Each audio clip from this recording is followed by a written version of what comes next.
So I'm going to be writing a letter called Dear Library. And so I have to stamp, and it says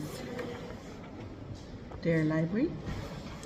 And I'm going to write a letter to say, what does a library mean to me as a Jamaican author?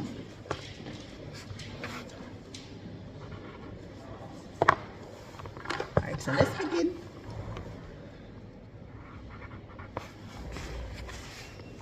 So my letter says, Dear Library, as a visitor coming all the way from Jamaica, you mean to me you are a warm, friendly place, a preserver of the written work of art, a reminder to the Scottish people how far they have come.